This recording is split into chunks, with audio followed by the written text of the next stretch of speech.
Hey, I'm back, and with me, another speedart. This one is of old Doctor Strange, since I just released his animated evolution on my main channel, and I wanted to go through and rank each main look of Doctor Strange from worst to best. So this will be mostly focusing on his looks, but I'm sure their performance or animation style will influence me a little.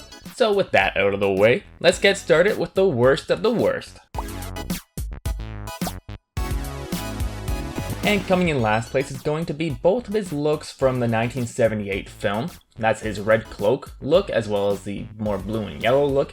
Both versions just look kind of like really outdated and they don't really seem to fit him too well. And the jewelry is just weird, and the star emblem, like where did they get this star emblem idea from? It's just really outdated and just does not match to what you want Doctor Strange to look like. And coming in 23rd is going to be, actually I'm just going to lump three versions in here that really just aren't really my flavor. So that's the Superhero Squad show look, the Marvel Superhero Avengers look, and the Trouble in Wakanda Lego version. These are all kind of kiddie-ish designs, I think, just not really speaking to me. And the Superhero Squad show look, it's just kind of emulating what his look was in the comics, or like what his look in the 90s was.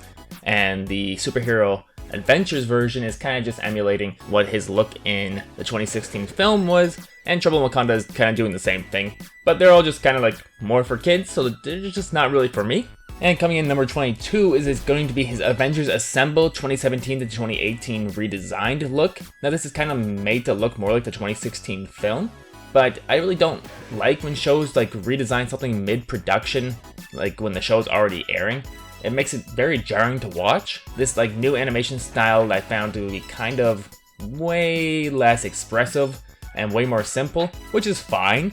But like it just wasn't really used to it, so when you watch like 3 seasons of a show expecting a certain quality, and then they change it to something else in the 4th season, and then I believe they even made it worse in the 5th season, although Doctor Strange doesn't appear in the 5th season, thankfully. For some reason they completely just like cheaped out on the animation. And coming in 21st is going to be Marvel Future Avengers. Now this is a look that's basically an anime version of the 2016 film, and I'm not a huge fan of like when like these Marvel movies come out and then like all these anime versions are just like, we should make it look 100% like what the movies look like. Because it's like, well, why not be a little bit more creative and like think of like a new design or something more interesting? Because like the earlier like versions of Doctor Strange were not like trying to emulate a live action version. They were just trying to like be like, what's, you know, what would be a cool look for this particular show. And coming in number 20 is going to be his Spider-Man and His Amazing Friends version, which is pretty comic accurate to that period of time.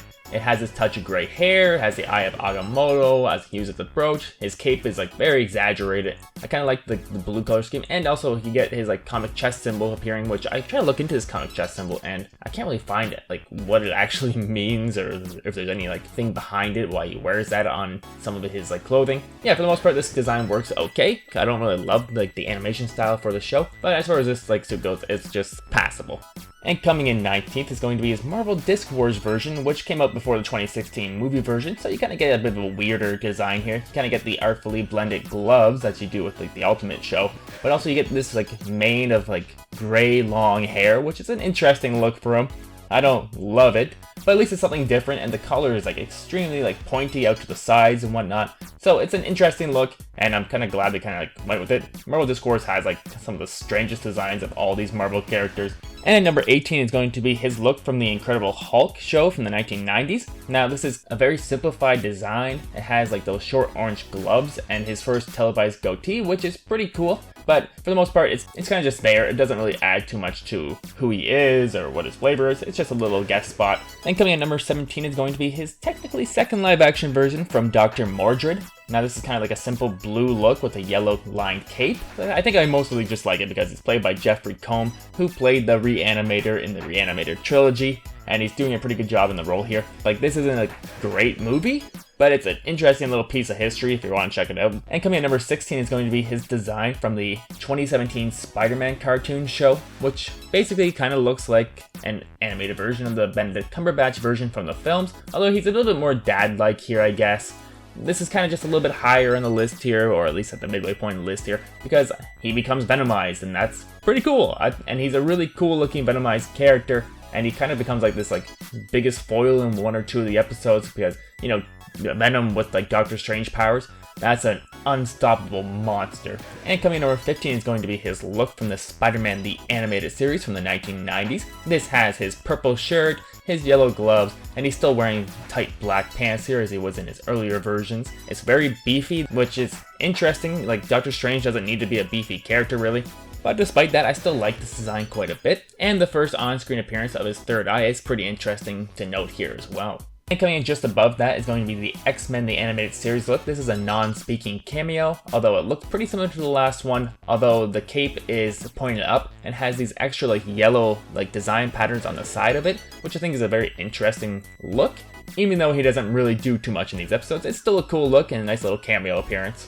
And coming in 13th is going to be his look from this 2007 animated film, and this mostly gives him like an overcoat look instead of like a tunic or anything like that. It's like a red and black color scheme with like a little bit of blue on the shirt. So yeah, for the most part, I like what they did with his look here. And then I'm just gonna kind of lump in his Planet Hulk look as well, because it didn't really change anything. He's a non-speaking cameo, although it does exaggerate his cloak a little bit. But if I were to actually rank that one, it'd probably be a little bit lower, but it's just not really important enough to even do that. Alright, so coming number 12 is going to be Hulk and the Agents of Smash, his brief appearance in that show. This is basically his ultimate Spider-Man look, although it's given a much brighter color scheme, way more blue on it, which I think distracts from like how good the Ultimate Spider-Man look was. It's still like pretty good because it's based on the same design, but just the new color scheme just doesn't really work for me. So yeah, that's why this one's coming in a little bit lower than that one, but I still like the design overall. And at number 11 is going to be his kind of like wintry design in No Way Home.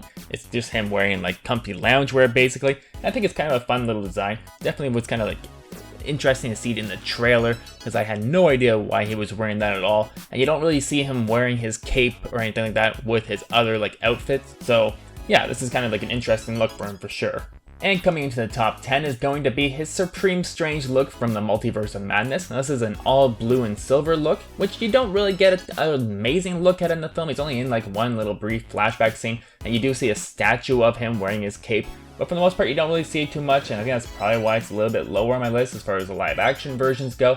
But for, you know, they differentiated it, they made it look like a whole new like multiverse. The cape color is very exaggerated, and yeah, I think they did a good job in like creating a different version of the Benedict Cumberbatch look. And staying the course with Multiverse of Madness is going to be his Sinister Strange look from the same film. Now this is basically the same costume he wears in the 2016 film, although it's been like a little dirtied, I think, and has like these like brown patches on the shoulder.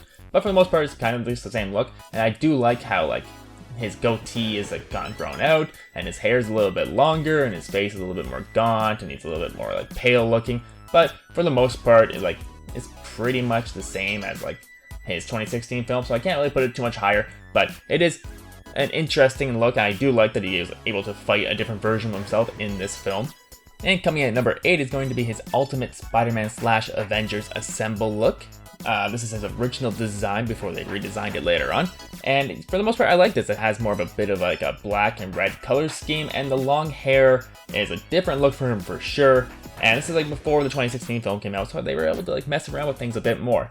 And like, cause like Doctor Strange isn't this extremely established character at this point in media. So yeah, it's a very interesting look, and I kind of like the big swing they did here. You know, it may not work for everybody, but I think it's interesting. And coming in at lucky number 7 is going to be his look from Hulk, Where Monsters Dwell. Now this is a very sleek look for him. I don't know if they got like wind of what Benedict Cumberbatch is going to look like in the movies, because they kind of like redesigned his Ultimate Spider-Man look here. Although this color is way more exaggerated, and he has these like sleeker like yellow little accents on his suit. It is a bit of a brighter color scheme, although like it is a darker blue, much darker than the Hulk Agents of Smash series itself. So for the most part, I like this design quite a bit, and it's probably my favorite within the Ultimate Spider-Man universe as far as Doctor Strange goes. And coming in at number 6 is going to be his look from the 2016 film, which is then used again in Infinity War, Endgame, as well as No Way Home. Now this is a pretty classic look for him here as far as like what people think of Doctor Strange now, but at the time it was probably just like one of the better interpretations of a Marvel character from comic to screen. You get the blue tunic, they add in some cloth threading on his gauntlets as well as his boots. The bulky belt is like a nice addition, and the Eye of Agamotto like hanging down like on a necklace is kind of cool. And the cloak itself is like given an extreme amount of like love and care, especially in his personality. So yeah, and I think also Benedict Cumberbatch does an amazing job in this role. Like, you really can't get a better live-action interpretation of a comic-to-screen character here. It's really good. And rounding out the top 5 is going to be his look from Thor Ragnarok, which kind of updates his tunic, makes it a bit tighter, probably makes it a little bit bulkier in the chest, makes his gauntlet threading more colorful, as well as his belt more red, and also gives him his comic-accurate gloves. And I was always kind of annoyed that they got rid of all these changes come Infinity War, although I guess they are a little bit goofier changes, so I guess they wanted Infinity War to be a bit more serious, so they went back to his original look. Although it just seems kind of weird that he changes and then changes back right after. It's kind of weird. But for the most part, I like these changes. I kind of hope they bring back the yellow gloves in some way in the future. But yeah, Thor Ragnarok, I love that movie, and I love this design for Doctor Strange. And coming at number 4 is going to be the Defender Strange look from Doctor Strange in the Multiverse of Madness. Now, I'm a huge fan of the red and black color schemes. I don't know, I think I've probably mentioned red and black a few times in this list. But yeah, I like this look. It has a little bit of the gold accents on the side a little bit.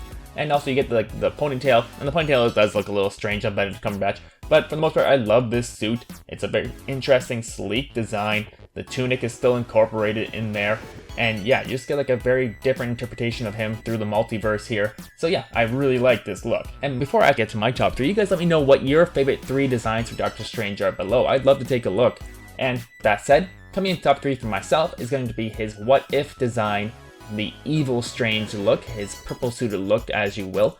And yeah, this adds in his comic chest symbol, I noticed, and also just the gold accents, the dark blue sleeves, the purple cape. It's all really cool, and you get this gaunt look for him, pale, and the longer pointier goatee. He just looks really evil and sickly in it, and I really like what they're doing here. And coming into the top 2 is going to be his undead look from the Doctor Strange in the Multiverse of Madness film. And yeah, this is basically his Defender Strange look, although now he's undead and being controlled by our original Doctor Strange. And yeah, I really like this interpretation here. It's very kind of like Ash Williams from Army of Darkness, Evil Ash or whatever, very piratey. And yeah, I like the practical effects they used to make him look like a zombie, just his face rotting away. It looks like his facial hair is fallen off or been rotted away or whatnot. And yeah, just everything they're kind of doing here is it works really well. And coming in number 1 is going to be his main look from the Multiverse of Madness. Now this kind of takes some of the ideas from the Thor Ragnarok looks and just ups them up to a whole new level, a whole nother level, if you will. And you get the comic chest symbol on his tunic, it's more fitted. You get leather gloves now instead of the cloth threaded ones. You get a tighter belt and longer, darker boots. So yeah, there's a lot of cool stuff going on here. And yeah, I just really like this design. And I think Sam Raimi did a good job directing Benedict Cumberbatch in the role here. And he just has more to do in this film. So yeah, for the most part, I really like this look. And yeah, I really grew to like Doctor Strange as a character as I was working on this video. There's a link to my main channel in the description below. Let me know what you guys thought of my list. And that is my ranking of every version of Doctor Strange. If you have any thoughts on the Doctor himself, feel free to leave them below as well. And before I go, I want to thank Jersey Marenshaw for joining the Patreon recently. And oh yeah, I just want to point out, this speed art that we're watching, I didn't get a chance to actually finish it while I was recording it. I had to catch a plane, so that's why I don't have the cape at the end here. I really wanted to get to the cape, but yeah, I hope you enjoyed the speed art anyway. And until next time, I've been Aaron, and I'll tell you something later.